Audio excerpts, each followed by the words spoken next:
Bienvenidos a un nuevo episodio de Pichincha al Día. Anita, ¿cómo estás? Bien, Dieguito, súper emocionada por los temas que tenemos hoy. Anita, ¿te acuerdas o alguna vez jugaste este juego de los países que lanzabas esta pelotita? Ah, sí, en las canchas de básquet. En las canchas de básquet. Le llegabas a alguien. Yo jugaba en la calle, sujetaba la pelota.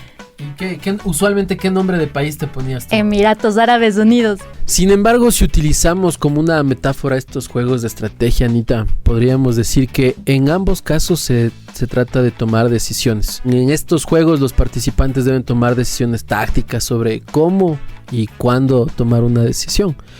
Asimismo, los GAD, las decisiones estratégicas, son fundamentales para la gestión y el desarrollo local.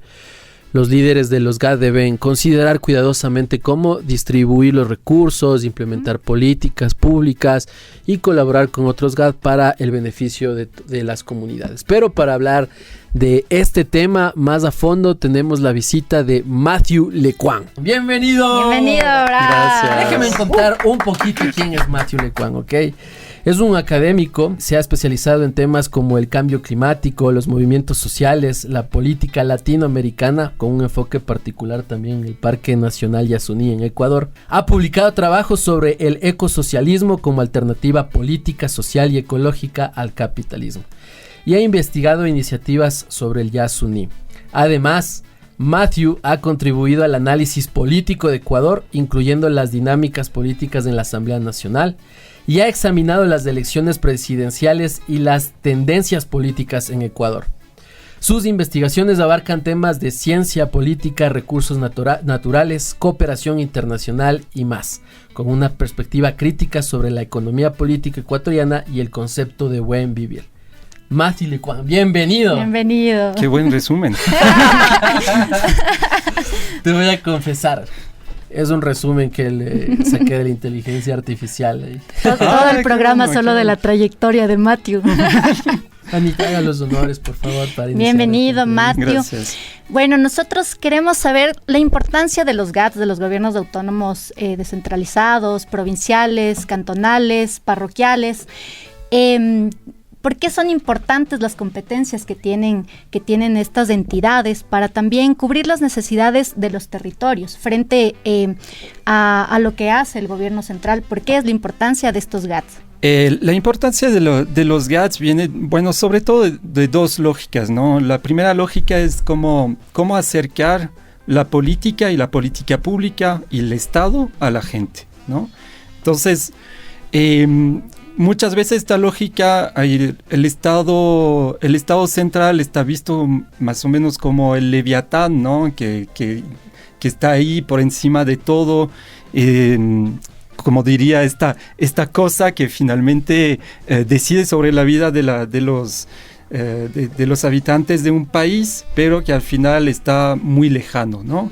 Y además muchas veces tienes un problema de centralidad, es decir, a más centralidad, más intervención del Estado, y las zonas que están más periféricas, más ausencia del Estado central, ¿no? Y entonces la lógica de la descentralización es esto: primero, acercar los servicios públicos, el Estado, a las necesidades, digamos, de la gente, ¿no? Además, tienes un mayor acercamiento, y eso es la segunda lógica, es decir, las autoridades que están en una junta parroquial, normalmente incluso es casi tu vecino, ¿no? El alcalde lo puedes conocer porque lo has visto en la calle, lo has encontrado en reuniones de padres de familia, etcétera, etcétera. Entonces, normalmente las autoridades de los gobiernos locales son más cercanos, o sea, la gente les conoce más. Y además, en Ecuador tienes una tercera razón, es que la población se interesa más a los problemas que están situados primero en su barrio y después en su ciudad, ¿no? Uh-huh. Eso es importante. Y entonces, y más te alejas, digamos, de su lugar de vivencia, más desinterés puede haber. Entonces, por eso hay un desinterés a los temas internacionales bastante fuerte, ¿no? Y además, al estar en estas periferias, en estas localidades, conocen las necesidades reales de esa población y esas particularidades también que tiene.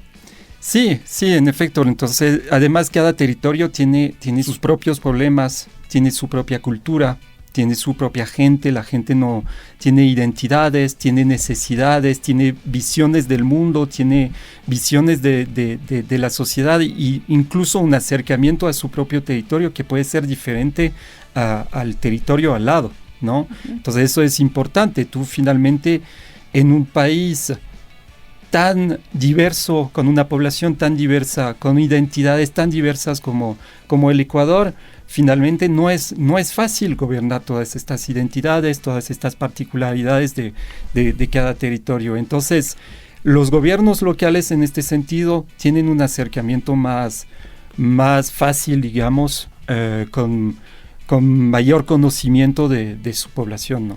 Justamente este acercamiento que tienen los gobiernos autónomos descentralizados con la ciudadanía posibilitan tener una lectura mejor de cada cantón, de cada parroquia, y puedes llegar de una manera más efectiva a las necesidades que tienen los ciudadanos y las ciudadanas. La prefectura de Pichincha, en el eje de derechos, en cierta manera podría ser una obra intangible, sin embargo que aporta muchísimo a la sociedad.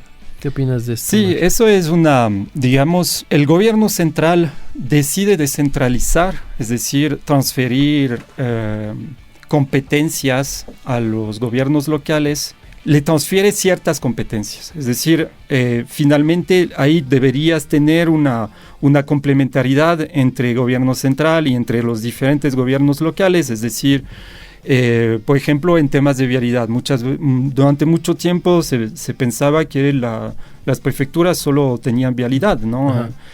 Tenían vialidad y la competencia del tema productivo, y vemos que cuando vienen unas autoridades electas con un pensamiento diferente, puede haber otras competencias que no son exclusivas, pero en las cuales, digamos, los gobiernos locales pueden trabajar. Y eso es el tema de, por ejemplo, la violencia de género, que es un problema, además, súper fuerte en los territorios y que no está tratado a nivel nacional. Entonces, muchas veces los gobiernos locales, y aún más en un tiempo de un debilitamiento del Estado central en competencias como educación, salud, temas de seguridad, que normalmente esa es una competencia casi exclusiva del gobierno central. Ahí vienen los gobiernos locales a reemplazar este Estado, ¿no? Y lastimosamente muchas veces sin recursos, pero bueno, volveremos sobre eso. Finalmente, incluso ahí vamos a retomar una competencia que es la seguridad. Incluso en competencias como es la seguridad, los gobiernos locales están haciendo un trabajo para ocupar el espacio vacío del Estado central. Y ahí tienes los gobiernos locales, pues tomar el ejemplo, por ejemplo, del municipio de Quito, que está reconstruyendo las UPCs, ¿no? A pesar de que finalmente eso debería ser el trabajo del gobierno central.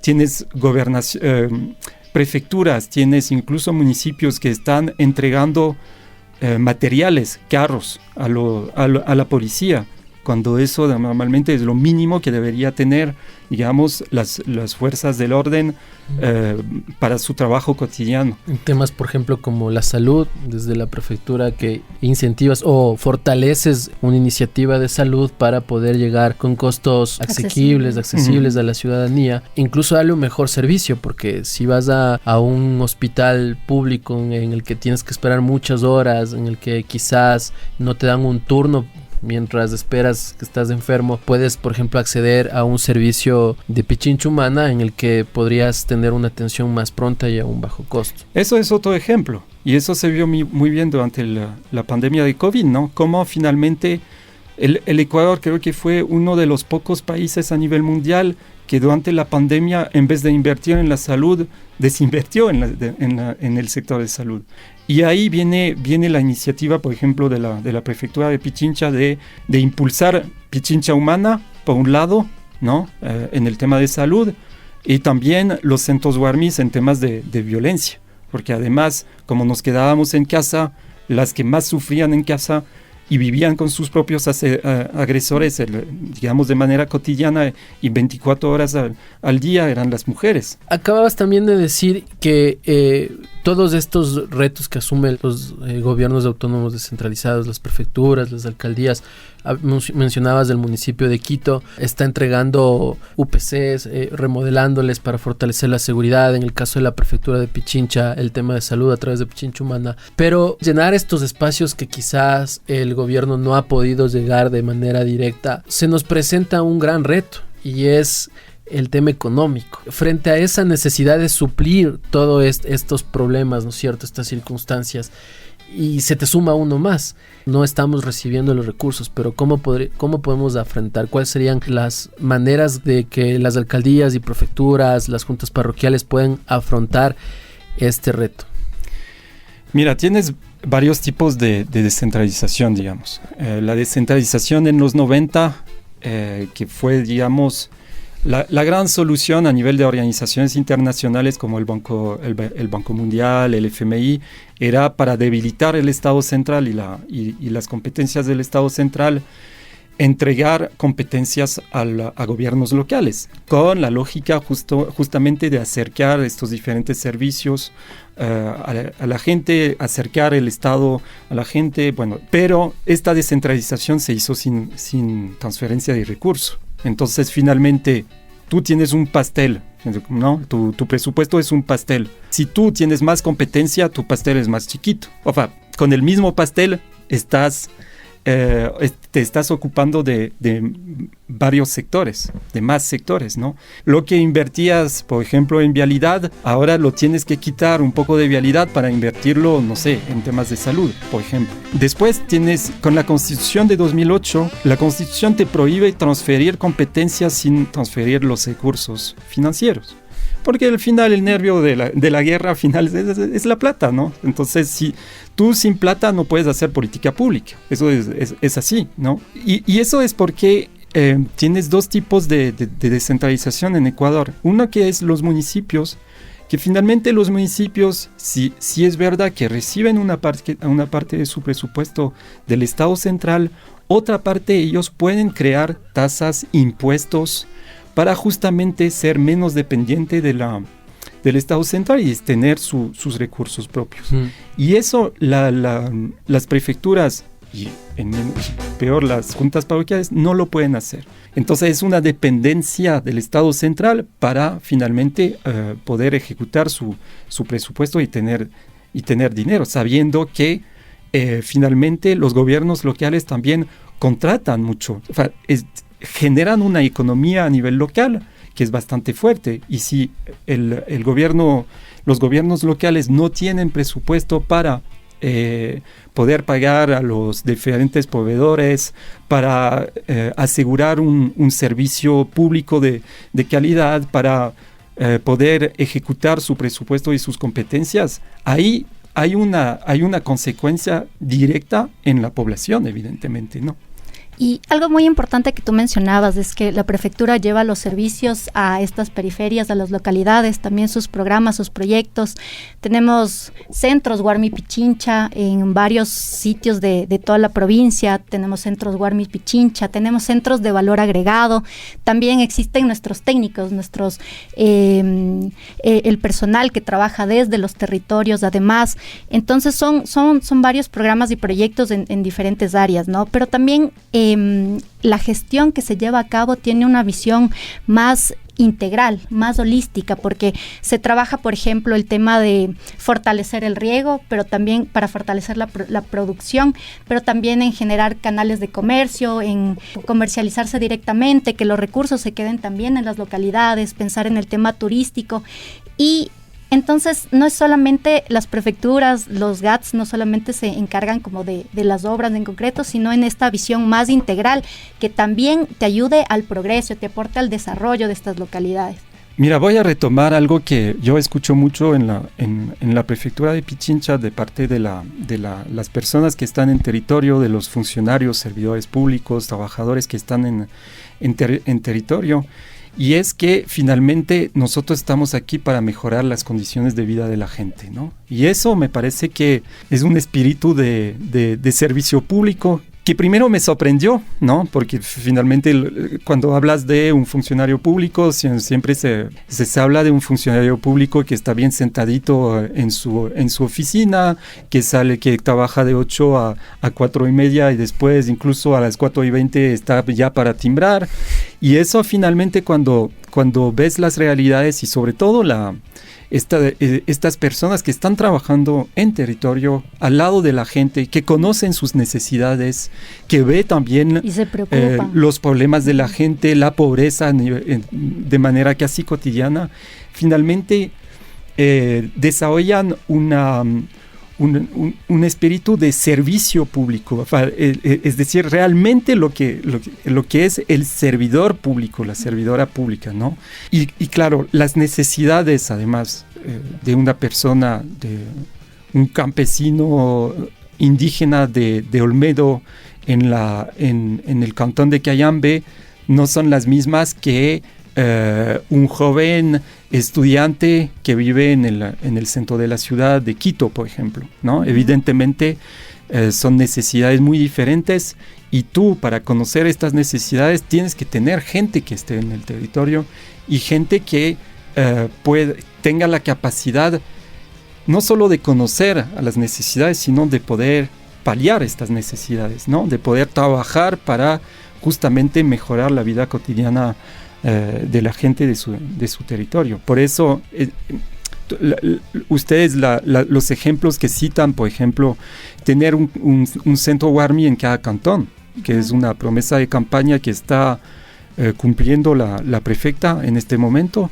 es también acercar los servicios, porque finalmente una mujer violentada que vive en Puerto Quito no va a venir en el centro Warmi de la Plaza de la República, ¿no? Son 3 horas de viaje, es un costo finalmente, es un costo poder viajar, son 3 horas de ida, 3 horas vuelta, y además tiene que conocer eso, tiene que saber dónde está el centro de la Plaza de la República, el centro Warmi en la Plaza de la República, bueno, etcétera, etcétera, ¿no? Entonces tú estás acercando un servicio público donde la gente lo necesita, y eso finalmente es el trabajo que se tiene que hacer desde los gobiernos locales, si nos entregan los recursos también. Para finalizar, Matthew, ha transcurrido un año desde que se renovó el compromiso de la actual prefecta con la provincia de Pichincha. ¿Cuál sería tu evaluación de este primer año? Para todos los gobiernos locales este año, sobre todo los 6 últimos meses, ¿no? Desde octubre ahora, es más de 6 meses, 7 meses, han sido súper difícil porque finalmente estos gobiernos locales y la prefectura de Pichincha ha tenido que ser creativo para justamente seguir trabajando cada día, ¿no? Sin los recursos, sin transferencia del Estado central. Y eso es un problema fuerte. O sea, tenemos que ser realmente creativos todos los días para seguir trabajando. Estamos haciendo un trabajo que tiene una lógica política, es decir, no estamos construyendo vías para construir vías, ¿no? Estamos construyendo vías para el turismo, estamos construyendo vías para el tema productivo, estamos construyendo vías para conectar la gente entre ellas, los productores, ¿no? Y la gente entre ellas. Finalmente, si yo quiero ir a visitarte, si no tengo una vía, es mucho más difícil ir a visitarte en tu casa y que me hagas un rico asado. Deberías. Pero agendado. Es agendado ya.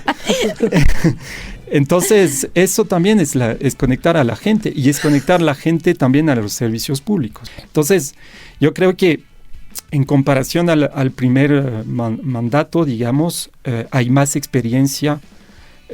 Hay gente que además está trabajando todos los días de domingo a domingo, y esta experiencia y también en mejorar los trámites, etcétera, tiene una repercusión también en el trabajo en territorio, ¿no? Entonces, yo lo que más puedo resaltar es que finalmente, a pesar de tener poca transferencia de recursos y una deuda bastante fuerte, seguimos trabajando, y ahí los diferentes trabajadores y funcionarios de la prefectura está metiendo también recursos, está metiendo mucha voluntad y mucha creatividad. Muchas gracias, Matthew, por tu tiempo. Gracias por tu explicación y este gran análisis. Gracias a ustedes. Gracias. Y bueno, el asado. Igual no me olvido del asado. Y para cerrar este programa vamos a pasar al segmento del ping pong de la semana, donde vamos a hablar de uno de los programas que lleva adelante la Prefectura de Pichincha como parte de su gestión en la protección de derechos de los centros Guarmi Pichincha. Ping pong con Valeria Córdoba, psicóloga de Guarmi Pichincha. ¿Qué son los centros Guarmi Pichincha? Son centros que brindan atención integral gratuita a niños, niñas, adolescentes y personas de diversidad genérica víctimas de violencia de género. ¿Qué servicios pueden encontrar aquí? Ofrecemos los servicios de atención psicológica, atención legal, atención social. ¿Dónde se encuentran ubicados los centros Guarmi Pichincha? Están ubicados en Quito, Solanda, Calderón, Alangací, San Miguel de los Bancos, en Mejía y Rumiñahui. ¿Qué es la línea 166? Es una línea de atención gratuita que da atención inmediata a personas víctimas de violencia de género. Entonces ya saben, las mujeres, sus niñas, sus niños, personas de la diversidad sexogenérica pueden acudir a los centros Guarmi Pichincha o llamar a la línea gratuita 166. Eso ha sido todo por hoy en Pichincha al Día. Nos vemos la próxima semana. No se olviden de seguirnos en todas nuestras redes sociales de la Prefectura de Pichincha, X, Instagram, Facebook, YouTube, TikTok, Spotify. Nos vemos el próximo jueves. Chao.